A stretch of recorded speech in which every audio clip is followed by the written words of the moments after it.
Bonjour tout le monde, j'espère que vous allez bien. Bienvenue dans cet épisode. 21 de Our Gen Talks, Ouais, épisode tu porteras du coup sur une. tier list. On va prendre un peu toutes les thématiques qu'il y a autour du monde du bodybuilding. On va les classer de S tier du coup à D tier. Du coup S, A, B, C et D. On va pas aller plus loin parce que tous les facteurs qu'on va citer sont quand même importants dans ta progression, Ouais. majoritairement dans le monde du bodybuilding. Mais il y a quand même des facteurs qui sont plus importants, enfin selon nous, plus importants les uns que les autres. Ouais. Donc voilà. On va commencer du coup par une tier list des facteurs physiologiques que l'on peut avoir. Il y aura aussi des questions qui ouvriront un débat. Du coup, le but ici, ça va être de le classer, Ouais. classer l'élément et de dire un peu pourquoi, mais très succinctement pour que vous puissiez réagir aussi en commentaire. Ça aurait été trop bien du coup qu'on ait le tableau. À la base, à la maison, on en a un, mais je pense que la prochaine fois, peut-être à l'avenir, on fera des formats comme ça où il y a un tableau et on puisse classer comme ça de manière visuelle. Vous pouvez vous rappeler et retenir du coup ce qui a été dit, quoi. Ou alors, on se dépatouillera pour qu'au montage, vous puissiez avoir un petit aperçu visuel de ce que ça donne. Le premier élément à classer, ça va être du coup la génétique. Toi, tu le places où? Moi, je le place en A tiers. Ok. Pourquoi? Parce que pour moi, c'est quelque chose de très important. Tu peux pas aller contre ta génétique. Ouais. Mais rien n'est infaisable. Oui. Ta génétique détermine ton physique en soi, même si tu as une marge de progression qui peut être énorme. Mais c'est vrai que la génétique, ça, tu vois, pour un sport tel que le bodybuilding, la génétique, c'est la base, quoi. C'est la base. Pour moi, c'est Estia. Estia? Bah, plus tu as un physique avec une génétique parfaite, plus ton résultats vont être excellents et vraiment spectaculaires, si je puis dire, tu vois. Il y a des gros physiques, genre Adam Poe, son physique, il est juste spectaculaire. Il est magnifique, son physique. Ouais, mais parce que du coup, il a quelque chose qui. Enfin, il a un Il a un- environnement qui lui permet de répondre à sa génétique. Oui, carrément, parce qu'il travaille pour ça, tu vois. Sa génétique, il l'exploite à fond. Oui, son stimulus, c'est bon. Ouais. Mais voilà, Estia pour la génétique, puis après, voilà, c'est que du travail, hein. De toute façon, sans travail, t'as pas que tu aies une génétique ou pas, il y a plein de monde, enfin, il y a plein de personnes, du coup, qui ont une génétique de fou, mais qui l'exploitent pas et c'est ça, du coup, qui est le plus frustrant, tu vois? Tu Ouais, es là, tu en appelles avec un client, je suis plutôt d'accord. tu vois son physique, il te dit qu'il stagne, tu te dis: «Waouh, la génétique, c'est chaud, ça, c'est du gâchis» et au final, toi, tu en prends soin après et tu vois que le physique, il explose, tu es en mode: «OK», tu vois? Voilà ce que tu méritais. Donc, Estia pour toi. Estia pour moi, ouais. C'est avoir la meilleure génétique, c'est être sûr de pouvoir faire un top.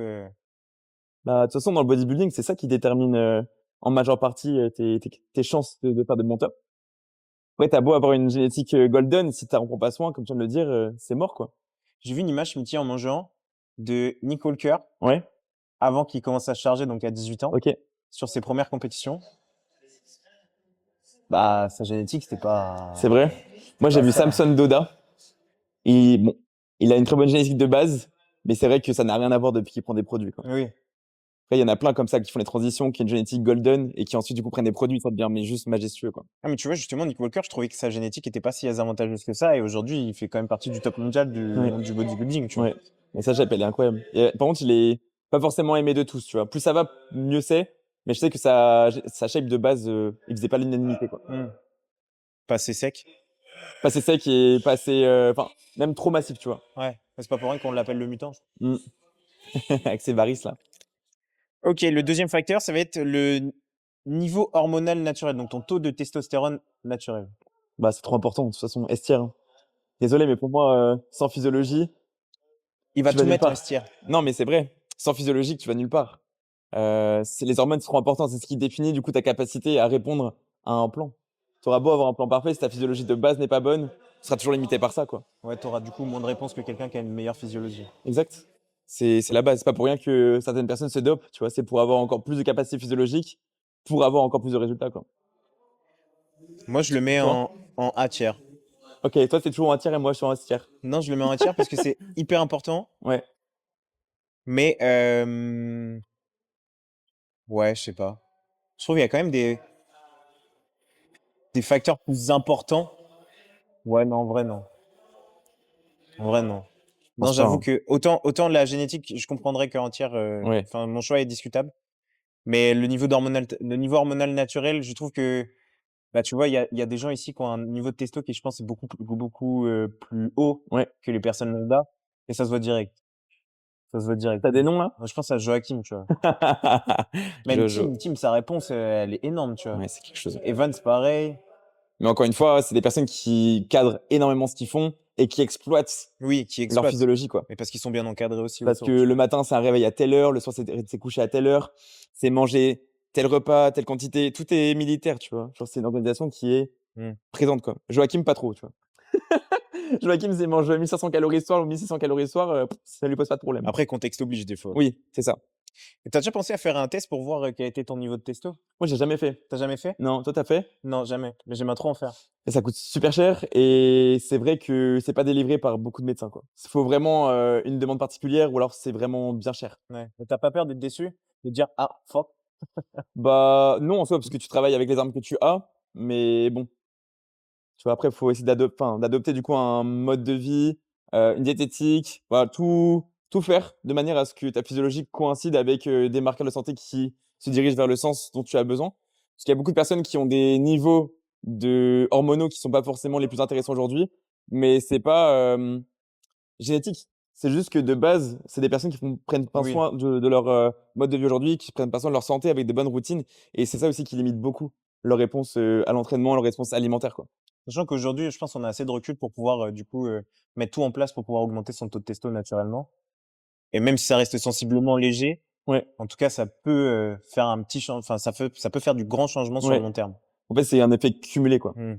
Au départ, ça changera pas énormément, mais c'est juste, le fait d'être régulier tous les jours avec ces petits changements et ces nouvelles routines qui feront qu'effectivement, ça va t'apporter, du changement, quoi. Là, on va rentrer du coup un peu plus dans ce qui est le plus décrié, la morphologie. Tu mets ça où? Ah, c'est la génétique. Morphologie et génétique pour Oui, c'est moi, presque pareil, mais bon, tu peux différencier les 2. oui. Moi, je pense que c'est en S tiers. Estière encore? Ouais, S tiers et F ouais, A+. A+, je te l'accorde celle-là. Il y a pas de A+, c'est A tiers? Il y a pas de plus ou moins? Donc c'est A, OK, OK? A. Pourquoi A? Bah, je Pourquoi pense moins que la que génétique, du coup? Ou moins que ton taux de testo naturel? la génétique comprend ton métabolisme, on est d'accord? Non. Ah, donc tu parles vraiment que du physique? Oui. Bah, pour moi, ça revient au même alors. OK, ça revient au même. Toi? Tu faisais une nuance entre les 2? Moi, je vais voir. En vrai, je pense que je suis pas un peu en fait, j'ai peur de faire n'importe quoi au micro. Ah, c'est ça, on est avec. Ouais, Pour non. moi, la morpho-anat, tout ce qui va changer, c'est peut-être tes amplitudes suite à peut-être c'est des problèmes, articulaires, des soucis, tendineux, quoi que ce soit et des conflits peut-être pas de temps en temps. Mais, bon, c'est pas pour ça que tu vas avoir une progression qui va être, C'est vrai que limitée, ça quoi. se rejoint, parce que quand tu parles de génétique, tu parles aussi souvent de longueur de segment et tout, Ouais, etc. Donc oui, ça se rejoint. Donc on peut mettre génétique/morphologie. ouais. Moi, je pense que ça se rejoint. Parce que du coup, celui d'après, c'est le métabolisme, justement. Métabolisme, OK. Tu donnes ton avis sur le métabolisme? Moi, pour moi, métabolisme, c'est S tiers. Pour moi, c'est B, dans le sens où je m'explique. Tu peux très bien avoir un métabolisme aujourd'hui à chier, ça se travaille, tu vois. Oui, je suis d'accord. Et On est pour tendre on est vers le là-dessus, je A et pense. le S tiers. Bien évidemment qu'on va essayer du coup de rejoindre le S tiers, mais aujourd'hui, peut-être que j'ai un métabolisme qui est à B et je peux tout faire pour arriver au S tiers, Mmh. tu vois. Genre, exemple parfait, genre Timothy, qui était avec 701 kilos à la base. C'est une personne qui était en surpoids plus, et son métabolisme était juste horrible. Mais avec du travail, avec du coup cette régularité, ces routines et juste cette envie de bien faire et cette envie du coup de tout faire pour justement changer, bah ce mec aujourd'hui brûle des calories à 4000 cales, il sèche, tu vois. 4100 cales, il sèche. Avec 12 500 pas, 15 000 pas au max. Non, Tu mais vois? oui. Mais moi, Je trouve ça énorme, je l'ai mis en S tiers parce que je pars du principe que si tu arrives à comprendre ton métabolisme, c'est peut-être le levier le plus important pour bien pouvoir sûr. progresser. Mais ça doit pas être une excuse à la progression. Non, c'est pas une excuse à la progression, mais pour moi, c'est hyper Parce qu'il y a important. beaucoup d'amalgames sur ça, tu vois? Oui, je progresse pas, c'est mon métabolisme. Bah non, en fait, c'est juste tes routines qui sont pas les bonnes ou alors tes actions qui sont insuffisantes pour justement, aligner ton métabolisme à ton plan. Il y a beaucoup trop de délaissés, il y a Beaucoup beaucoup d'excuses, ouais. ouais, beaucoup d'incompréhension du métabolisme, mais en soi, c'est comme ça. On est avec un métabolisme, de base, tu as ton niveau d'activité. Enfin, du coup, tu as ton plan qui en découle. Tu as juste à suivre ton plan et tout se passera bien. Ta première sèche, tu l'as faite jusqu'à 1400, 1000 1300 cales. ouais, Ta deuxième sèche, tu l'as faite jusqu'à 1008 grand max. OK, grand Et max. encore 1008, on Et ta était prep, plus autour des 1900. t'es descendu à Bah 1008. 1008. OK, j'avais plus souvenir. Mais voilà, en soi, plus ça va, plus ton corps répond. Il y a forcément du coup un processus qui va être très compliqué, mais le temps fait les choses, le travail fait les choses et t'es en soi récompensé, quoi. Donc le métabolisme, pour moi, c'est B, parce que tu peux travailler tout de même avec un métabolisme qui, au départ, pas forcément le Oui. plus intéressant. Moi, je le mets en S parce qu'à partir du moment où tu as compris ton métabolisme, c'est le levier le plus important pour pouvoir progresser et qui Ouais. t'amènera le plus de résultats. Ta capacité de récupération, tu la places où? Estia, sans récupération, tu fais rien. C'est pas pour rien qu'on dit qu'on doit récupérer aussi dur qu'on s'entraîne. Toi, t'es d'accord avec ça? Ouais, je suis plutôt d'accord avec toi. C'était les deux que, quand j'ai lu la liste, c'était les deux que je mettais en S tier, qui pour moi étaient indispensables. C'était comprendre ton métabolisme Mm. et pouvoir gérer ta récupération, parce qu'on dit souvent que les trois piliers, du coup, et l'un des grands piliers, c'est la récupération et Ouais. c'est l'un des leviers les plus importants pour pouvoir progresser. Pour moi, dans la récupération, c'est hyper compliqué, dans le sens où parfois tu penses pouvoir faire plus, et au final, non. Ton corps dit non, mais t'en as pas conscience, parce que tu Mm. n'arrives pas à relever du coup certains marqueurs, certaines tendances, tu n'arrives pas du coup à les relever de toi-même. Moi, j'ai pour exemple un coaché qui me dit toujours qu'il peut faire plus, plus, plus, plus, plus. Et pendant un moment, tu vois, je lui ai dit, écoute, ok, on fait plus. Et au final, on s'est retrouvé avec des soucis qui commençaient à s'accumuler. Et je lui dis, en fait, c'est juste que là, ton corps commence à lâcher, tu vois. C'est juste que ton nerveux commence à lâcher, ton physique ne suit plus. Donc, juste, viens, fais confiance, on en fait moins, plus qualitativement, et tu verras que ton corps récupérera mieux, tu seras beaucoup plus endurant dans le temps, tu auras beaucoup plus de capacité à progresser dans le temps. Et c'est ce qu'il nous faut, tu vois. Mm. Parce que parfois, tu veux toujours faire plus, mais le mieux que tu as à faire, c'est faire mieux, quoi. Mm. Ouais, je suis plutôt d'accord avec ça. Moi, je vois de qui tu parles du coup. Qui Morgan, je pense. Et j'en ai deux comme ça. Mais je pense que lui, pour en entendre parler, c'est vrai qu'il demande beaucoup de volume, etc. Et qu'il te dit toujours qu'il peut en faire plus, plus, plus, plus, plus. Mais souvent, on l'entend aussi se dire qu'il est fatigué, tout, etc., et Ouais. qu'il récupère mal. Et j'entends une personne qui me dit souvent en mode je vais faire plus sur le haut du corps. Et tu regardes sur le haut du corps et il progresse pas, mais sur le bas du corps il progresse. Alors que tu vois, sur le bas du corps il a un volume très faible, sur le haut du corps il veut un volume très élevé. Bah, le bas du corps progresse, mais pas le haut. Ouais, parce Tu vois? il a trop de fatigue sur le haut du corps, du coup, il Exactement. progresse plus du tout. Exactement. Du coup, en parlant de volume, moi, Ouais. j'ai pas dit où est-ce que je le plaçais. Si, si, je l'ai dit Si, en t'as dit, S ouais. tier. Ouais. En parlant de volume, du coup, ta tolérance au volume d'entraînement, tu le places où?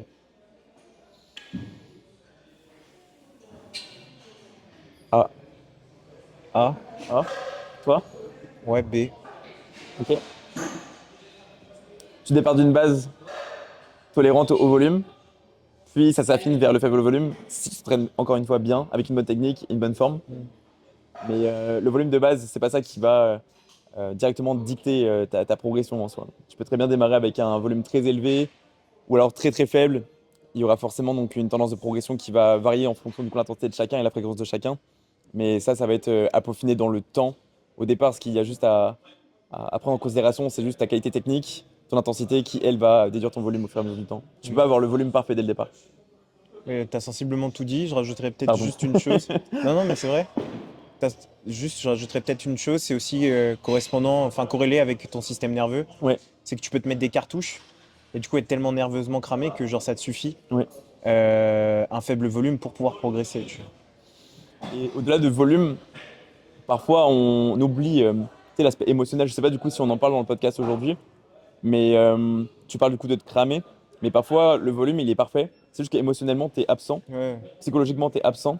Et ce qui fait que ton entraînement ne pourra pas être productif, tu vois. Et du coup tu te crames alors que le volume est faible. Tout est parfait. C'est juste que ton caractère émotionnel, psychologique, il est au pâquerette, il est absent, il est juste hyper challengé en ce moment. Et ce qui fait que tu passes à côté de tes séances. Ouais, ouais. Tu vois ce que je veux dire? Oui, je vois ce que tu veux dire. Alors là, on va passer à quelques petites questions pour débattre du coup sur la physiologie. Ok. On y a sensiblement répondu, mais toi, est-ce que tu trouves que du coup la génétique, elle est vraiment déterminante ou est-ce qu'elle est souvent utilisée comme excuse? Bah, tu le sais, hein, je pense que c'est majoritairement une excuse. Et je m'explique, c'est-à-dire que il y a beaucoup de personnes qui ont une génétique qui est incroyable, mais qui n'arrivent pas à l'exploiter. Mm.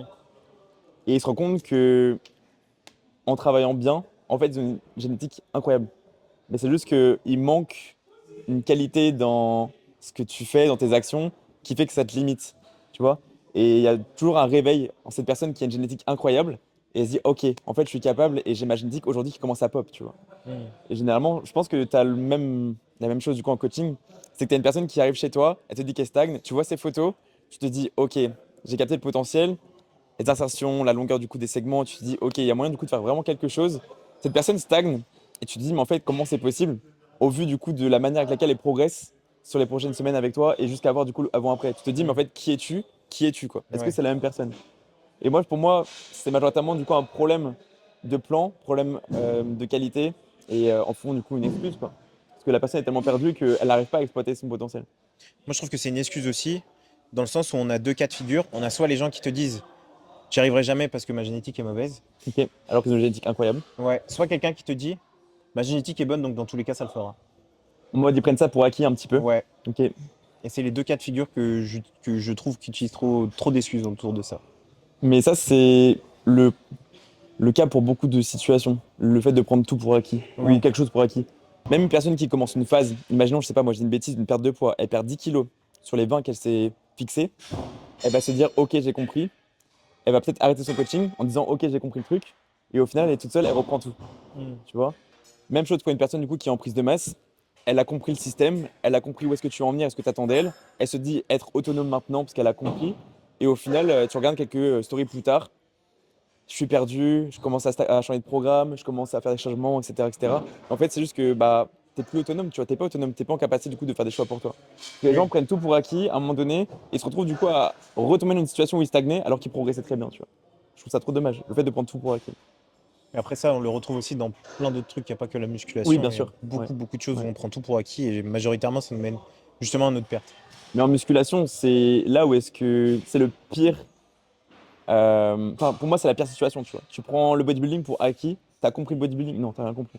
Si tu penses avoir tout compris, c'est que t'es loin d'avoir compris, tu Même les plus grands athlètes, au final, ils se remettent toujours en question. vois. Ouais, Ils sont toujours en train de chercher perpétuellement la recette qui va peut-être leur faire gagner ça ouais, en plus par ouais. rapport à la dernière compétition. Donc, s'il y a un message à faire passer ici, c'est qu'il faut prendre à chaque fois beaucoup de recul et de toujours se sensibiliser à comment progresser davantage, davantage, davantage. Parce que si tu regardes même les protocoles d'un athlète en prep, il va être sensiblement pareil d'une prep à une autre, mais il y aura toujours des choses qui vont changer, qui Oui, vont toujours ajuster. Parce que ton situation A n'est pas la même qu'une situation B. Un physique A a besoin du coup d'un ajustement par rapport du coup à un physique B. Et voilà, enfin, le corps change au fur et à mesure du temps. Donc il y a toujours du coup des choses à changer, à ajuster, mais la base reste quasiment la même, tu vois. Et des fois, c'est genre très minime. Ça Ouais, peut juste être un litre de flotte ouais, ou son grammage de sel ou des leviers comme ouais. ça qui sont au premier abord tellement futiles, mais qui sur lui fait tellement de changements. Et tu vois, le truc qui pop souvent en ce moment, c'est la phrase less is more. Le moins est le mieux. Oui. Parce que tout le monde apprend au fur et à mesure à faire moins de nits, moins de dosage produit pour avoir plus de résultats et en tirer plus de profit, tu vois. S'exposer moins à la fatigue pour faire mieux et proposer un physique beaucoup plus rempli. Et je trouve ça vraiment passionnant. Mais il y a toujours des changements à faire parce que tu apprends toujours de toi. Tu apprends toujours des expériences, tu vois. Mm. Moi, j'avais la phrase, on m'a toujours dit la phrase, mais dans l'autre sens. Le trop est l'ennemi du bien. Ouais. Tu as entendu où celle-là? Ça, en cours de français. Je la dis souvent, c'est celle-là. Ok, prochaine question. Peut-on construire un physique impressionnant avec une génétique moyenne? Oui, oui, je pense que oui. Oui, aussi. Oui. Là, pour moi, tu es l'exemple, tu vois. Ok, il vient de me révéler que j'ai une génétique à Non, chier. mais dans le sens où tu as t'as de bonnes prédispositions, mais à la base, quand tu es arrivé, Oui, je suis arrivé perdu. ton setup de base est horrible, tu vois. Et au final, aujourd'hui, tu en as fait un physique qui est de plus en plus abouti. Il y a encore du travail, tu vois, parce que tu prends rien pour acquis, on sait du coup où est-ce que tu veux aller, et où est-ce que du coup on veut se diriger. Là, je l'ai dit dans le dernier podcast. Mais, euh, mais pour moi, voilà, il y a toujours une ouverture à faire mieux, à faire plus, que ce soit avec une génétique mid, bottom ou top, tu vois. Je suis plutôt d'accord avec ça. C'est Les pour ça gens. que je ne l'ai jamais classé dans le S tier, tu vois. Hmm. Parce que je tends à croire que c'est pas parce que tu as des humérus longs, c'est pas parce que tu as des fémurs qui sont longs, que tu peux pas te buter pour les remplir et paraître aussi impressionnant que quelqu'un qui a qui a des fémurs courts ou des humérus courts. Tu vois. Ah, forcément, si tu es comparé à quelqu'un qui a des humérus courts, et toi tu as les humérus longs, ça va être compliqué pour toi de paraître énorme, tu vois. Surtout Ouais, si mais lui a ça. taffé autant que toi.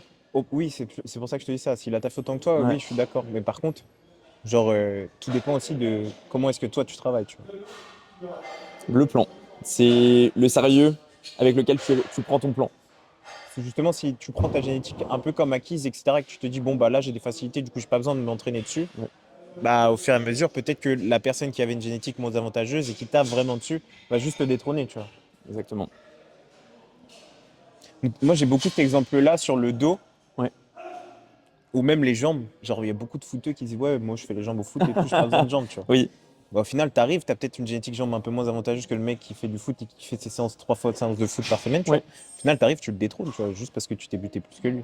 Ou sur le dos, même chose, il y en a beaucoup qui ont des dos énormes et qui se disent bon, je mets moins de volume sur le dos, je le ouais, travaille un peu moins, ou alors je mets moins d'intention lorsque je m'entraîne sur le dos. Au final, un mec qui a peut-être un retard dos bah, va finir par le détrôner parce que lui s'est buté vraiment ouais. dessus, il a pris le temps de vraiment upgrade son dos, tu vois.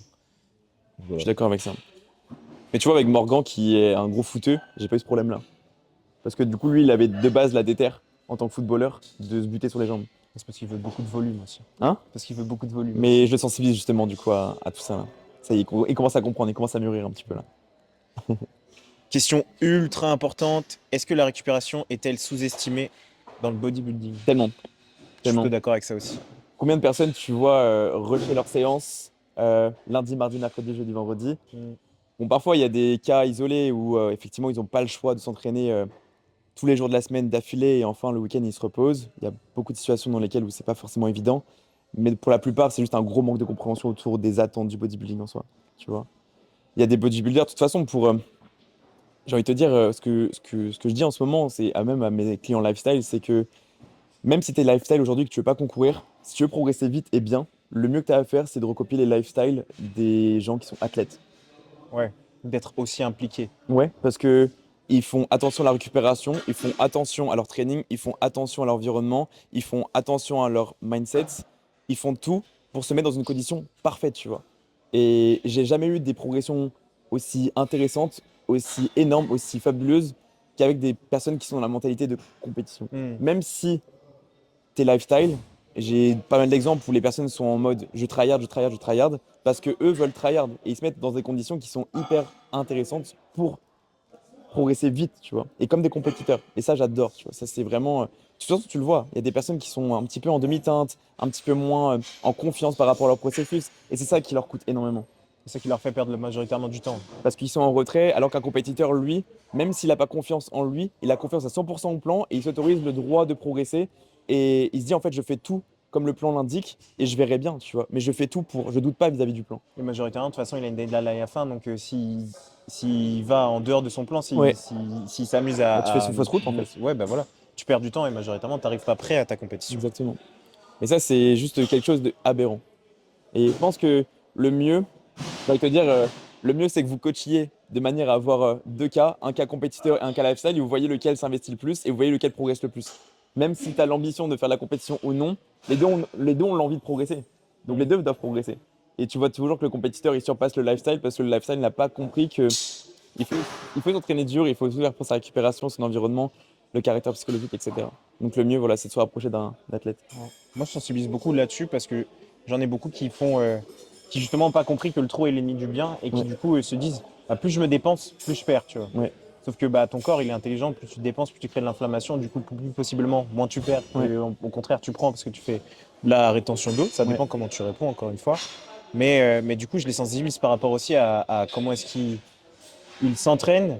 Et s'ils s'entraînent trop et qu'ils font trop d'activités annexes, Ouais, bah souvent ils ont des répercussions dans leur vie. Ils sont moins actifs dans leur vie ouais, professionnelle, ils sont un peu plus absents dans leur vie sociale, donc ouais, c'est-à-dire ils ont moins envie de socialiser, moins envie de bouger, etc. ouais. Mais également à l'entraînement, ils ont moins d'intention parce qu'ils arrivent avec Ils la sont flemme, cramés. ils sont cramés, ils ont fait une grosse journée, et du coup c'est ça, ça s'accumule, ça s'accumule, ça s'accumule, et sur le long terme tu progresses plus du tout, quoi. Je suis d'accord avec ça. Voilà majoritairement. On va passer du coup sur l'entraînement. Allez. Premier élément à classer, donc je rappelle S, A, B, D, Ah, on passe le S, coup A, sur B, la tier C, list D. là? Vas-y. Où est-ce que tu classes l'intensité proximité à l'échec? Bah, S tier. Ok, je suis d'accord. S tier. Tu progresseras jamais autant quand tu entraînes aussi dur. Tu peux avoir genre 4 séries et t'entraîner moyennement, tu progresseras pas assez Ouais, qu'un mec qui a une série et qui ouais, s'arrache sur sa ouais. série. Voilà. Où est-ce que tu places le volume d'entraînement? S tier. Ton intensité, elle définit ton volume et elle définit ta fréquence. Donc c'est S tier. Les deux se valent. Et la fréquence, c'est pareil. Les trois, c'est S tier. Et pourquoi tu lis sur mon bigot avant pour Non, pré-shot mais les je vois questions? même pas ce que tu as noté. En fait, pour ceux qui n'ont pas compris, c'est Valentin qui a préparé le sujet aujourd'hui, donc moi je découvre avec vous. La semaine prochaine, c'est moi qui prépare le sujet. Si tu veux. Le volume d'entraînement, moi je le classe en A tiers. Ok? pour la raison que j'ai citée avant sur l'intensité. Ok. C'est justifié. Du coup, la fréquence d'entraînement, on la classe avec le volume d'entraînement. Ouais, moi, je suis de cette école. Moi, j'ai tendance à dire que, comme tout à l'heure, le trop est l'ennemi du bien. Si tu t'entraînes 6 fois semaine, pour moi, tu perds ton temps. Encore, tout dépend de comment tu t'entraînes. Vaut mieux quelqu'un qui s'entraîne sérieusement 4 fois semaine plutôt que quelqu'un qui s'entraîne à moitié 6 fois semaine. D'accord. La technique d'exécution. Bah, c'est ce qui fait le fait que tu rentabilises ton intensité. Typiquement, là, c'est Estière, encore une fois. Une personne qui s'entraîne très dur, mais qui prend tout nerveusement et rien musculairement, ben, ça n'a aucun sens. Oui, ça n'a aucun sens. Il y a plein de femmes qui veulent développer leurs fessiers, qui prennent tout nerveusement dans le hip thrust, alors que musculairement, elles ressentent rien. Alors oui, c'est lourd, mais tu ressens rien. Le ressenti n'est pas la base, mais c'est un bon indicateur quand même. T'as le sentiment de satisfaction. Et au moins, T'as tu pas sais que les t'as tapé résultats. dans le bon muscle, t'as pas compensé. Je suis d'accord, estière pour la technique d'exécution. Même moi- si, surtout que du coup, si t'as un point faible, je sais pas, moi, t'as un point faible en pectoraux, t'arrives pas du coup à avoir une bonne technique pour les recruter, bah, tu auras toujours les pectoraux plats, tu vois, par rapport à tes épaules qui Peu prennent importe la dessus. charge que tu soulèves. Exactement. Et ça, c'est encore trop incompris, je trouve ça trop dommage. Je vais m'énerver. Donc la standardisation, la sélection d'exercices. Toi?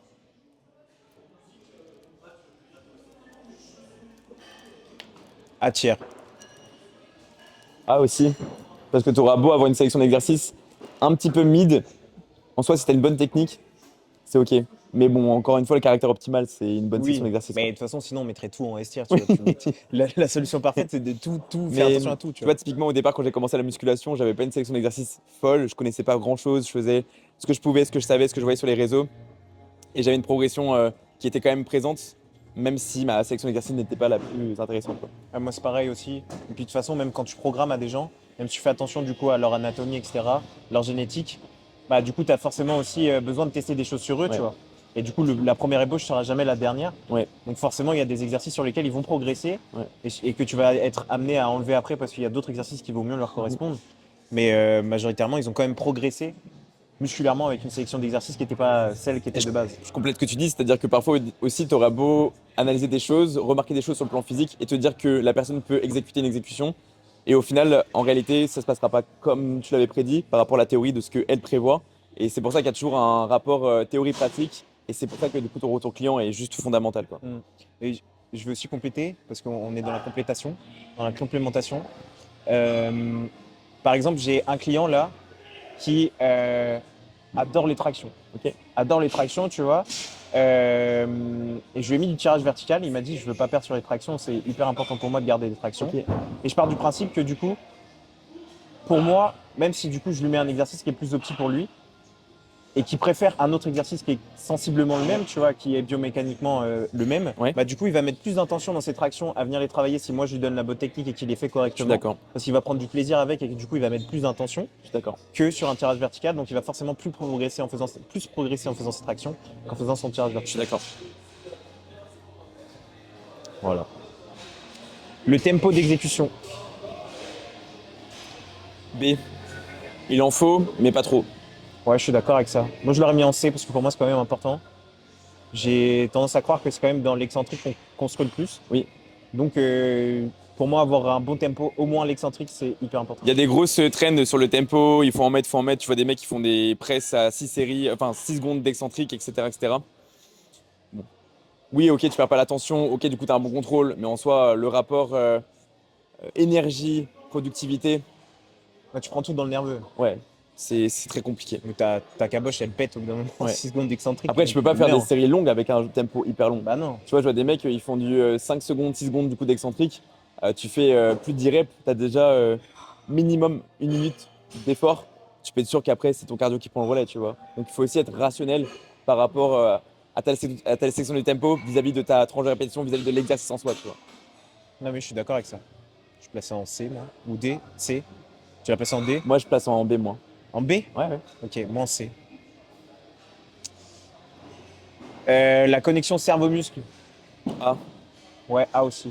Tu peux progresser sans une connexion cerveau-muscle, mais dans le temps, elle sera fondamentale. tu es obligé de ressentir ton muscle pour progresser de Oui, manière générale. ouais. Tu ressens pas la zone ciblée quand tu bosses, bah, pour moi, tu perds ton temps, tu vois.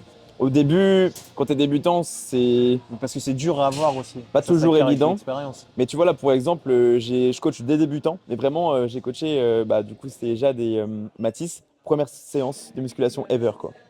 Et même en étant que débutant, ils ont ressenti. Pourquoi? Parce que la technique était bonne. Tu vois ce que je veux dire? Donc, il y a beaucoup de personnes qui prétendent ne pas avoir la connexion cerveau-muscle parce que, du coup, ils sont débutants. Mais c'est juste une mauvaise technique. Oui, ou alors qu'ils font pas l'effort de se concentrer aussi. Peut-être. Si t'es Mais là pour tirer, juste pour tirer. parce qu'il y a beaucoup d'influenceurs, beaucoup de personnes qui disent oui, dès le départ, tu peux avoir la connexion cerveau-muscle. C'est vrai, mais pour la plupart du cas, c'est juste que tu comprends pas ce que tu fais. Donc comprenez ce que vous faites, ça du coup. Ouais. Pour moi, celui-là, il va en S tiers. La. La. Surcharge progressive. Estière, Bah oui. pas de surcharge, pas de progression. Bah stagnance. Pas de rep, pas de fessier. Pas de rep, pas de fessier. Pas de charge, pas de fessier. S tiers pour celui-là. Du coup, on passe aux questions. Ouais, je suis chaud. Qu'est-ce qui compte le plus, volume ou intensité? Intensité, c'est l'intensité qui dicte ton volume en soi. J'ai l'impression de faire une interview. Et toi? Moi, c'est l'intensité, bien évidemment. Ok, bon, de toute façon, on est cordés, on est de la même école un petit peu là-dessus, hein. Ouais. Mais c'est surtout que majoritairement, comme on l'a dit tout à l'heure, tu peux bouffer du volume, avoir zéro intention et bah, pas progresser. Par contre, il y a pas mal de contextes où je commence à programmer plus de volume que l'intensité. Vas-y, je peux dire lesquels? Bah, en gros, là, je coach une femme qui a beaucoup de soucis sur le plan psychologique, beaucoup de pression, beaucoup de stress. Elle arrive du coup à des complications sur la récupération, elle ne sent pas forcément bien inflammée, tu vois. Et ça, c'est relatif à son contexte perso et professionnel. Et du coup, là, je lui ai demandé, écoute, viens, on baisse l'intensité, on met un peu plus de volume, on reste dans une logique de récupération, donc pas d'échec musculaire et pas de RIA trop proche de l'échec, tu vois. Euh, mais, euh, mais voilà, de manière générale, tu vois, je sais qu'à l'avenir, avec elle, je taperai plus sur du haut volume qu'avec une très très haute intensité. Même si elle kiffe se la buter, on réintroduira de l'échec musculaire, mais pas maintenant, tu vois. Progressivement. Exactement. Donc encore une fois, c'est tout dépendant du contexte de la Contextuel, personne ouais. aussi. Le tempo est-il surestimé dans le bodybuilding? J'ai envie de te dire que non. En fait, ça se démocratise beaucoup, ce qui est cool, et ça se démocratise bien, majoritairement sur des mouvements polyarticulaires. Donc c'est plutôt cool, tu vois. Je trouve ça, c'est une bonne chose. Les mouvements d'isolation sont, eux, contrôlés en majeure partie. Bon, tu vois encore à la salle, il y a de temps en temps, du coup, des gars qui savent pas du tout ce qu'ils font, et ça se voit directement, ça se ressent. Mais en majeure partie, je trouve que c'est une notion qui s'est bien développée, tu vois. Je vais pas être mauvais là-dessus, je trouve que le tempo, c'est bien démocratisé. Moi, c'est ce que j'allais dire, elle est à sa place. Ouais. Elle est à sa place, c'est que tout ce que tu vois aujourd'hui, majoritairement dans tout ce que les gens peuvent partager, Ouais. c'est pas des absurdités. Par rapport au RIR0 qui, lui, pour moi, tourne pas de la même bonne manière. Ok. Tu veux en dire deux mots? Bah en fait, c'est simple. Enfin, il y a beaucoup de personnes qui prétendent s'entraîner à l'échec et qui n'y sont pas. Et après se plaignent de part de résultats. Et ça, pour moi, c'est juste incompréhensible. Tu regardes ta vidéo, tu es là, tu crois te la buter, mais au final, tu te la butes pas. Tu es juste dans le déni. Donc ça, c'est le premier cas. Deuxième cas, tu t'entraînes vraiment, vraiment, vraiment dur et de manière hardcore. Et à côté de ça, tu mets un volume très élevé par peur de ne pas progresser. Tu ruines ta progression. Sur une ta récupération. Il y a un extrême et un autre. Celui qui est dans le déni et celui qui s'entraîne vraiment très très dur et à haut volume, c'est juste inconcevable, quoi. Ok, bien dit. Troisième question, peut-on progresser avec un programme simple si l'intensité est élevée? Oui. Toi, toujours du coup un programme de base, on est d'accord. Vas-y, parle-en nous. Du programme de base? Ouais. La première approche, de toute façon. Bah, moi je sais que à partir du moment où j'ai compris que l'intensité était le facteur le plus important, Ouais. même si je m'entraînais comme un sauvage sur du 4x10, je progressais. Tu vois. Ouais. Alors qu'un mec qui est à côté de moi faisait juste ses répétitions pour s'entretenir, on va dire, Ouais, pour le pump. bah, il progressera toujours moins bien que moi. Tu vois. D'accord avec ça. Donc pour moi, même si tu as un programme le plus basique, le plus simple possible, au moment où tu t'arraches dessus Ouais. et que toutes les semaines, tu essayes d'aller chercher une rep en plus, deux reps en plus, mettre de la charge supplémentaire, etc., tu progresses forcément. Ça progressera jusqu'à un certain temps. Jusqu'à un certain C'est pour temps. ça qu'il y a pas mal de programmes PDF qui peuvent être bons dans l'instant, même s'ils ne sont pas personnalisés. mais tôt ou tard, ton PDF sera juste éphémère, contre-productif. Parce que nerveusement, tu n'arriveras plus à récupérer, ça sera plus adapté à toi, ton intensité et à tes préférences. Même, je suis Et ton d'accord avec ça. contexte de manière générale, on parlait tout à l'heure du coup de ma cliente qui a un contexte compliqué en ce moment. Si elle suit un PDF qui lui demande de s'entraîner à l'échec, bah elle ira droit dans le mur, tu vois. Donc en, faut prendre en considération tout ça. Faut rester en éveil par rapport à ça. La musculation, c'est un sport d'une vie, et en soi, tu peux vite aller droit dans le mur si c'est pas fait correctement avec une approche personnalisée en vrai. Le réel qui a été le plus vu de ma chaîne parlait de ça d'ailleurs. Ah ouais? Mm. Ok. Du 4x10 notamment. Ah oui, c'est vrai, je l'ai vu. Ok, troisième volet, on passe sur la nutrition. Ok. L'apport en protéines, tu le mets où? Bah, estière. Ok. En soi, tant que t'as tes quotas, t'es safe. Attention du coup aux sources de protéines, animales ou végétales. Mais tant que tu as une bonne répartition, un bon pourcentage de répartition en soi entre les deux, ça va. Mais après, voilà, c'est juste ta qualité à l'entraînement qui fera la différence. T'as beau avoir un quota de protéines élevé, si tu n'habites pas à la salle et que tu respectes pas ton plan, à quoi bon, quoi? T'es d'accord avec ça? Tu places où, toi? Moi, je le mets en B. Des fois, tu me fais peur, hein. Pourquoi? Parce que moi, je réponds S tier, toi, t'es en mode ah ouais? Mais après, on a des avis qui divergent. Oui, Tu vois. carrément, carrément. Je Mais le c'est mets en bien. B. Pour moi, Ok. c'est ultra important. Mhm. B, c'est quand même hyper important, tu vois. Ok. B, pour moi, je sais pas comment le définir. J'ai peur de dire une bêtise. Mais pour moi, c'est celui auquel on accorde le plus de crédit, Mhm. alors que c'est peut-être pas le plus important. Il y a une base à avoir, une sécurité à avoir. C'est vrai. À côté de ça, t'as tes glucides, tes lipides. En fait, les trois ont un rôle trop important, tu vois. Oui, hyper important. Et on en fait beaucoup trop et il y a beaucoup trop de courants de pensée. C'est soit tu vas écouter les diététiciens qui te disent tu te mets à 0,9, etc. Soit les mecs qui te disent je te mets à 4-5 grammes par kilo de poids de corps, mec, tu te Ouais. retrouves à acheter 12 kilos de viande Il faut pour avoir ta semaine, tu faut vois. avoir le quota minimum, mais pas s'endetter pour des protéines, quoi.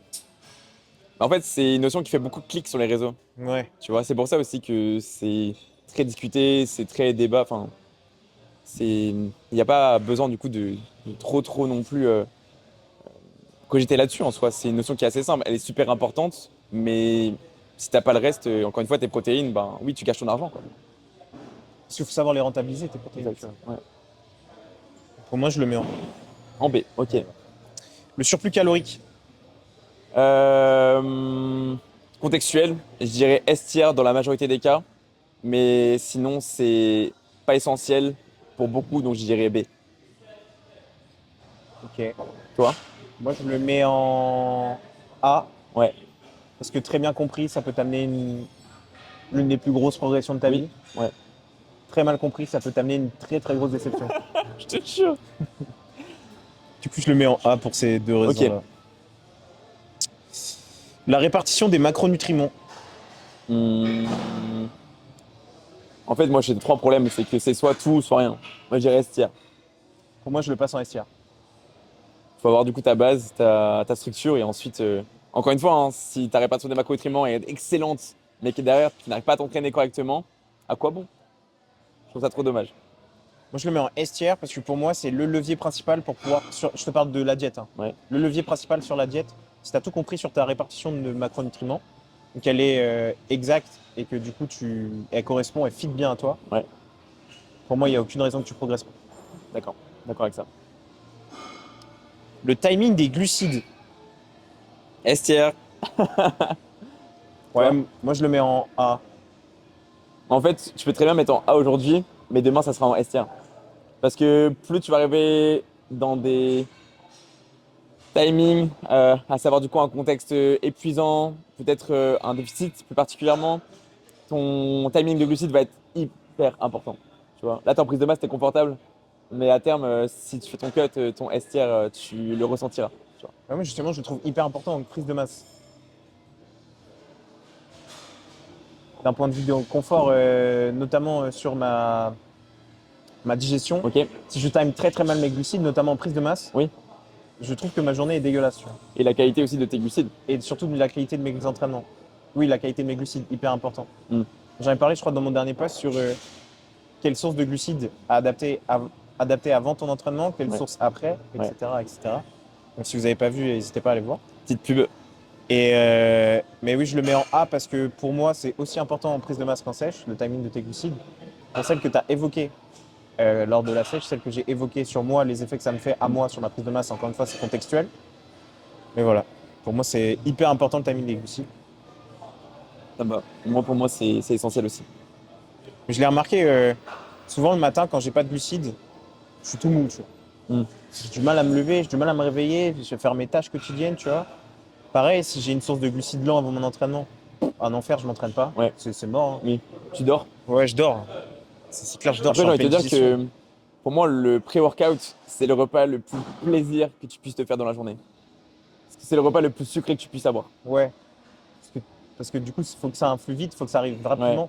Si Faut que t'as tu des puisses tout céréales, casser. des Coco Pops, c'est juste, bah, c'est le moment le plus intéressant pour les passer, quoi. Et moi, j'ai vu ça notamment sur les effets que ça me faisait sur mes jours d'entraînement, à quelle heure je m'entraîne. Parce que le matin, notamment, tu vois, bah, là, je m'entraîne l'après-midi aux alentours de 14h30. Donc, je laisse quand même 2 heures de digestion pour pouvoir digérer mon repas et m'entraîner Ouais. après, tu vois. Donc là, le timing de mes glucides n'est pas forcément le plus optique parce que j'ai majoritairement des glucides lents, tu vois. Ouais. Enfin, j'avais des glucides lents avant, maintenant j'ai remplacé. Et du coup, j'arrivais sur mes séances où j'étais un peu fatigué, un peu patraque, tu vois, malgré les 2 heures de digestion. Alors que quand je m'entraîne le samedi matin, et Ouais. que juste avant, j'ai du Ton coup petit soit déj. du fructose, mon petit déj ou des céréales comme tu te dis, j'arrive le samedi matin, je pète la forme, j'ai juste envie de démarrer ma séance. Ouais. Voilà, faites attention au timing de vos glucides, c'est hyper important. J'espère que je me suis bien exprimé. J'espère pour toi. Normalement, oui. La qualité des aliments, C'est ce qui dicte la qualité de ta peau, la qualité de ta composition corporelle. j'ai Donc, pas compris. la qualité des aliments, c'est ce qui dicte la qualité de ta composition corporelle et la qualité de ta peau. Donc, oui, je pense que c'est STIA aussi, tu vois. Pour ces deux raisons-là, une raison confort bien-être, mais aussi du coup une raison performance. Sans un système digestif qui fonctionne normalement, ben, tu vas toujours être impacté et limité dans ta progression. Moi, je le mets en A. Ok, Parce qu'il n'y a rien qui détrônera la répartition des macronutriments pour moi. Prochain élément à classer, c'est le tracking des calories. Voilà, pour moi, c'est celui qui est juste au-dessus de répartition des macronutriments. ok. Donc tu as calories, répartition des macronutriments, sélection alimentaire. C'est quoi? Ouais, C'est quoi ton classement? C'est ça? pour moi, c'est ça. Ok. Pour moi, du coup, je place les calories en S tiers parce que c'est ça qui dicte ta progression. Est-ce que tu es en maintenance? Est-ce que tu es en surplus calorique ou en déficit calorique? Donc, c'est ça qui va vraiment, du coup, driver votre progression. Et elle se passera très bien si derrière, il y a la répartition des macronutriments, justement, et effectivement, du coup, la sélection alimentaire qui est alignée avec ça. Ouais, si ta qualité est bonne. Je suis d'accord avec ça. Je suis Ok, d'accord avec moi. t'es d'accord avec toi. Bah, moi, je suis d'accord avec moi-même aussi. Mais ouais, hyper important pour moi, c'est vraiment genre le must-have dans ta vie sur le côté nutrition, c'est le tracking. Et du coup, tu peux faire la parallèle avec les personnes qui ne veulent pas traquer leurs calories parce qu'elles ont des soucis avec le côté environnemental, social. Bah, moi, j'en ai eu au début, quand j'ai commencé. Mhm. Euh, certains vivaient en ménage, tu vois, Ouais. chose que du coup je conçois et je respecte totalement. Mhm. Ils ne voulaient pas faire cette part du travail parce que ils mangeaient la même chose à deux, tu vois. Ouais. Et ils l'auraient pu totalement, du coup, bah, juste une fois cuit même, une fois Ouais. cuit, tu peux totalement faire les conversions, etc. Genre. Même si c'est pas précis, ça reste un effort qui Oui, t'aidera à aujourd'hui on avoir a une ChatGPT, estimation. on a une calculatrice sur ton téléphone, tout le Ouais, monde peut faire la conversion. la conversion sans aucun souci, tu vois. Et non, du coup, ils divisaient le plat en deux et elle Ouais. mangeait sa part, Parce il que c'est mangeait sa confortable, part. c'est facile, et puis en soi, tu te prends pas la tête. Oui, oui, alors que en soi, t'es pas obligé d'imposer un menu, tu peux Oui, bien manger la sûr. même chose. Si encore ça reste que un repas, tu vois, si Oui, tu partages que le ouais, repas du soir, le reste de ta journée, tu peux je suis d'accord t'organiser. avec ça. Et voilà, tu vois. Et c'est un petit peu la notion de foutu pour foutu, tu vois, qui s'installe ici. C'est-à-dire qu'il y a un repas qui n'est pas traqué. Le lendemain, ça va être bon, j'ai pas traqué la veille, donc je vais pas traquer aujourd'hui, etc., etc. Et après, du coup, tu te sens de moins en moins légitime de traquer parce que du coup, tu te dis que tu as ruiné ta semaine alors que c'est juste un repas libre. C'est dommage, tu vois. Et on le disait en off, mais tu peux pas prétendre avoir des résultats si t'es pas prêt à payer le prix, Mm. tu vois. Ça, forcément, donc, c'est des exigences et il faut être aligné à ça. Parce que le bodybuilding, c'est maintenant, c'est demain, et c'est la semaine prochaine, et c'est le mois prochain, etc., etc.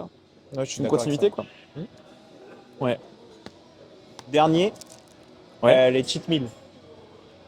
Oh, chiant. Chiant ton truc là.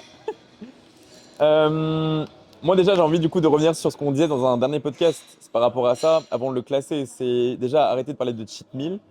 Parce que le cheat meal c'est un contexte bien particulier, c'est dans un contexte du peak quick, c'est un repas triché, c'est un repas du coup qui permet du coup de faire un rebond glucidique pour vraiment répondre à des attentes physiologiques. Et le cheat meal de tout le monde, c'est pas ça quoi. Un C'est le cheat meal domac du vendredi soir après une semaine exactement. bien assumée. Et ça c'est pas stratégique du tout, c'est juste quelque chose qui veut aussi foirer du coup ta progression dans le sens où ça va t'apporter pas mal de maux de ventre, de maux digestifs notamment, pas mal du coup de culpabilité sur le plan psychologique, parce que toi au fond de toi tu sais très bien que ton McDo ben il ne sert à rien sur ton plan physiologique, tu vois, c'est des calories vides, c'est des calories qui sont inintéressantes pour la plupart. Donc je trouve ça trop dommage du coup d'excuser un petit peu un écart dans le sens où tu dis que ton McDo c'est un repas triché. Non, c'est juste un écart, c'est un écart au plan et il faut être aligné à ça. Il faut être aligné aux effets qu'il peut avoir sur toi, ton bien-être, ton état d'esprit et sur la progression physique que tu vas avoir juste après, tu vois. Hmm. C'est pas obligé du coup de... Enfin, par là, je veux pas que vous le culpabilisez, mais je veux vraiment que vous vous responsabilisiez de plus en plus par rapport à l'effet d'un écart par rapport à ce qui est prévu, tu vois. Tu peux faire un écart alimentaire, mais fais l'effort de faire un écart alimentaire qui est productif, tu vois. Ouais, Passe un bon moment riche en partage, quelque chose de très qualitatif que tu as mangé, pas quelque chose de full sucre ou full salé, full fat. full fat quoi. Et Donc du pour coup, tu moi le classes où?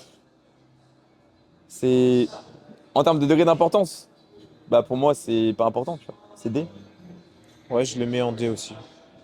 C'est un repas plaisir qui peut te permettre de reconnecter à ton plan et de rester dans ton plan, mais pour moi aujourd'hui, tu as une stratégie qui est flexible et c'est elle qui doit te permettre d'être constant dans ton plan. Ici, cheat meal, du coup, on comprend bah, pas la définition que vous pensez. Enfin, nous, on a une définition particulière du cheat meal. Là, on parle d'écart, du coup. Écart en D. En D. Je pense en D. Ça peut être intéressant pour l'aspect psychologique après une longue période où on n'a pas fait. Ouais. Retrouver un peu un goût transformé, on va Ouais. dire. Donc, ça peut te faire du bien mentalement.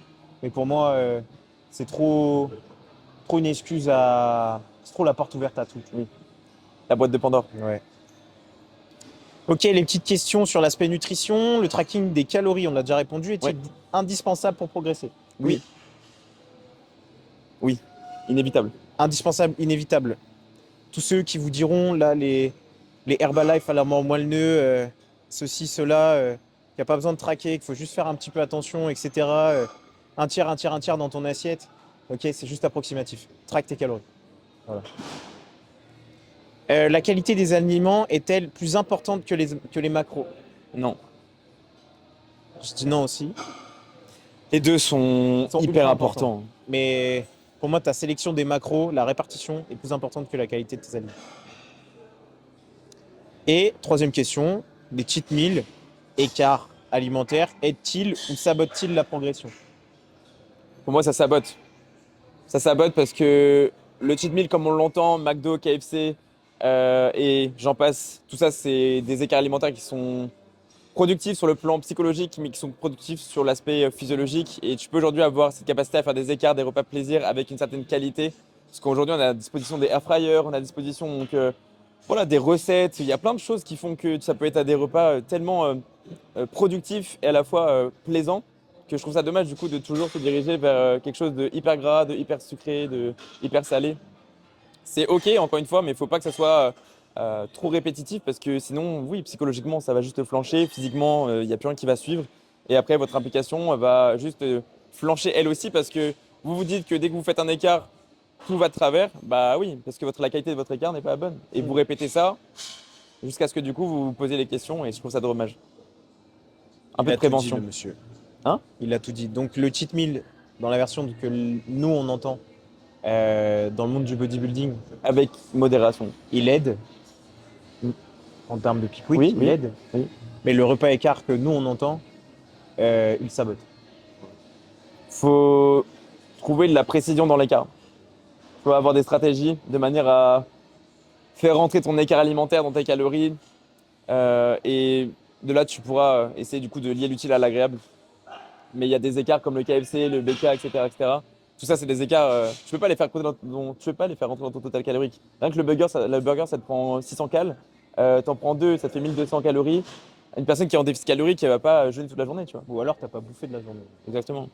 Mais tu vois, tu prends une pizza Domino's, ta pizza Domino's, ça te fait 1800 calories. Voilà. Bonne chance. Je salive un peu là. Hein? Je salive un peu quand même. C'est des repas qui font plaisir, tu Ouais, vois, ça mais fait du bien. physiquement, ben voilà. Physiquement, ça te fait full flotte. Faut accepter la contrepartie. Et encore une fois, si ça vous arrive d'en faire, revenez dans le plan le plus vite possible. Et tu vois, nos clients, à nous, aujourd'hui, ils sont sensibilisés à une stratégie flexible. Et le nombre qu'ils m'envoient, oui, j'ai fait un repas hier qui était plaisir plus que productif, bah non, tu vois.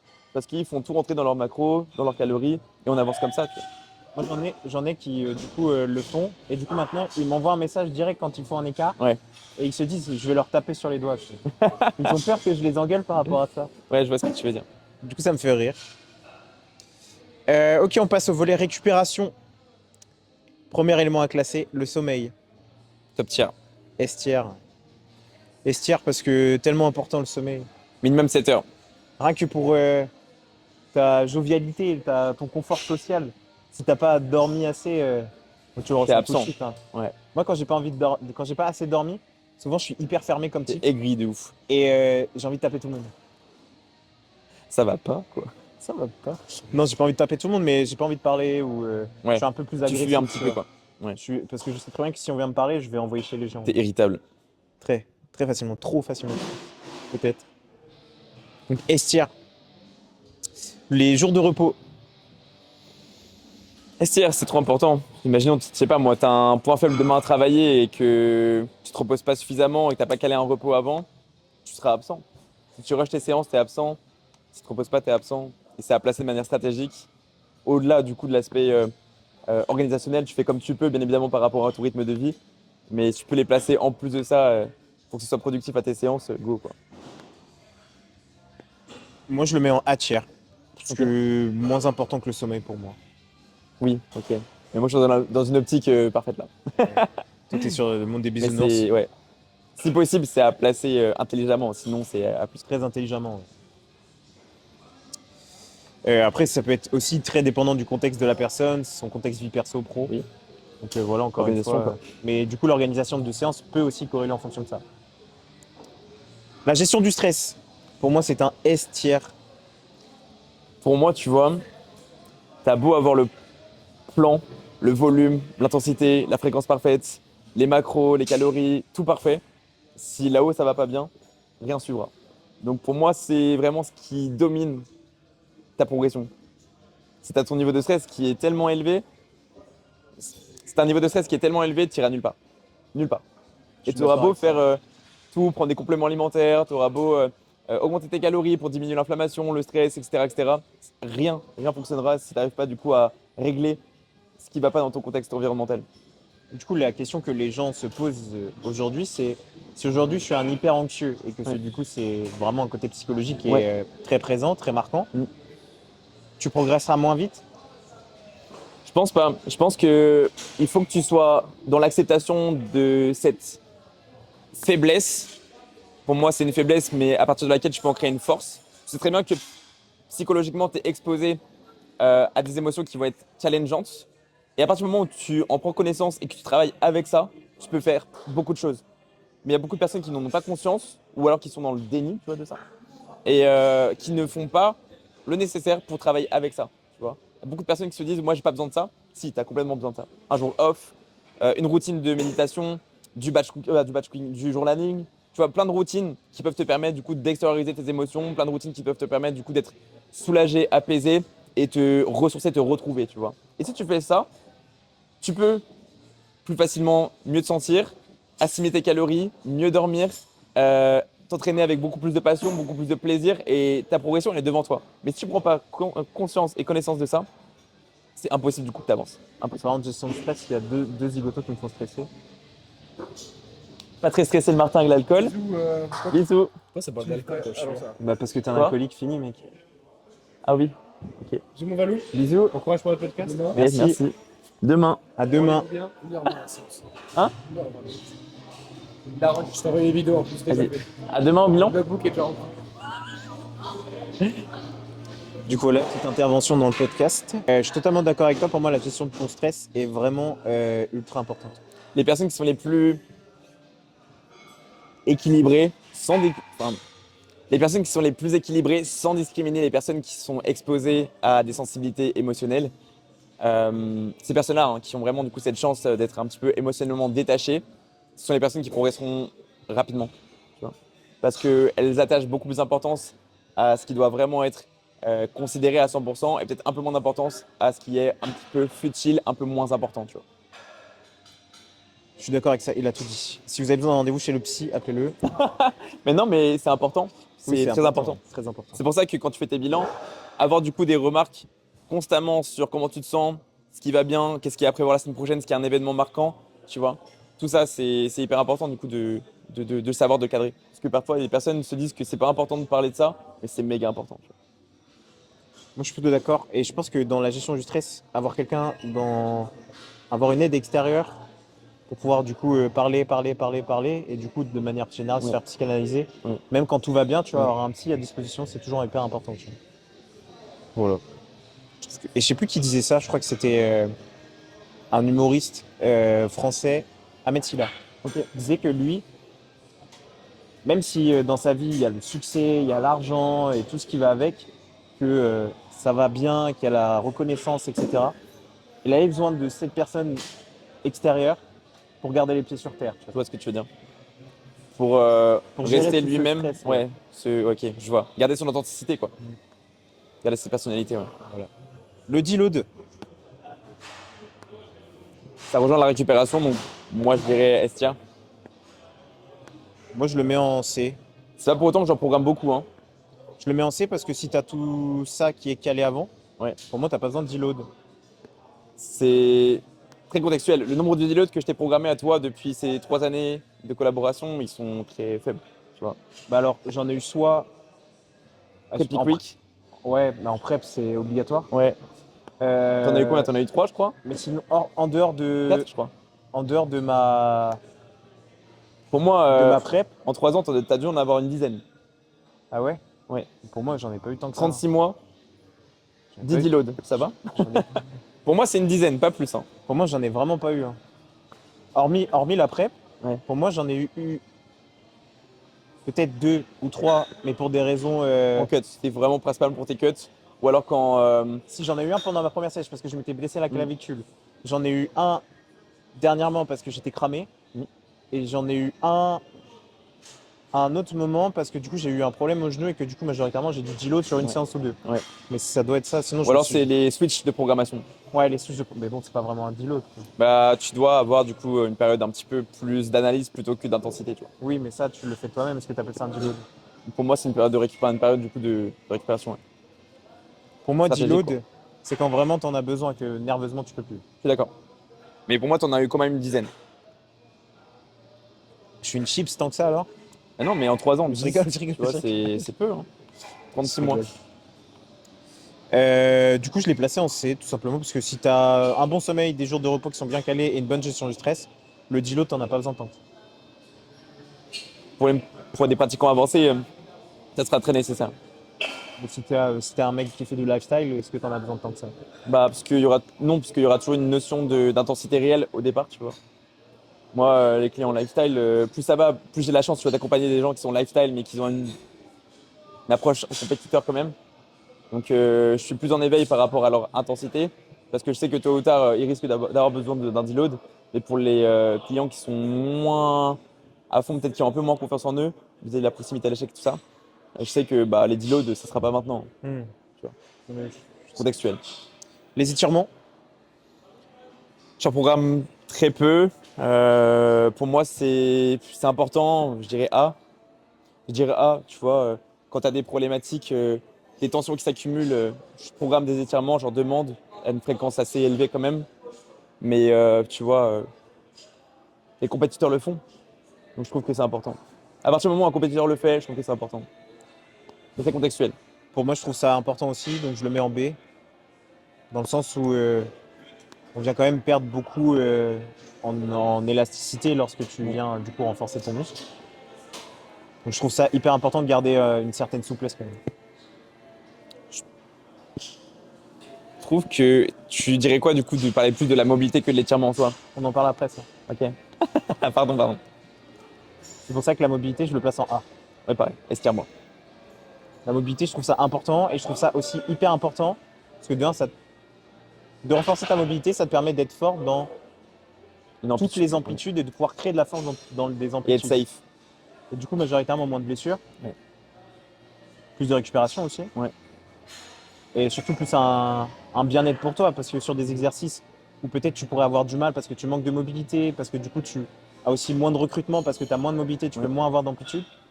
Bah là, tu es quand même beaucoup plus serein sur tes appuis. Ouais. Voilà, sur la mobilité, pour moi, c'est un A tiers.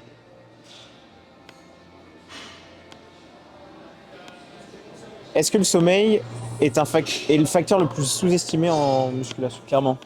Ouais. On est de plus en plus éveillé et de plus en plus averti par rapport à ça, c'est plutôt cool. Mais pourtant, il y a des personnes qui bon, ont compris, mais le prennent pas forcément en considération parce qu'ils se disent qu'eux n'en ont pas besoin. Et tôt ou tard, bah, ils prennent forcément la réalité du terrain en pleine face, quoi, si je puis dire ça comme ça. Mais plus ça va, plus on est éveillé par rapport à ça et plus il y a une bonne démocratisation aussi, donc je trouve ça cool. Il y a même des outils qui sortent en corrélation avec ça, des Oura Ring, je pense à ça parce que j'ai un pote qu'on a reçu il n'y a pas longtemps Ok, pour mesurer la qualité de ton sommeil, etc. ok, c'est combien?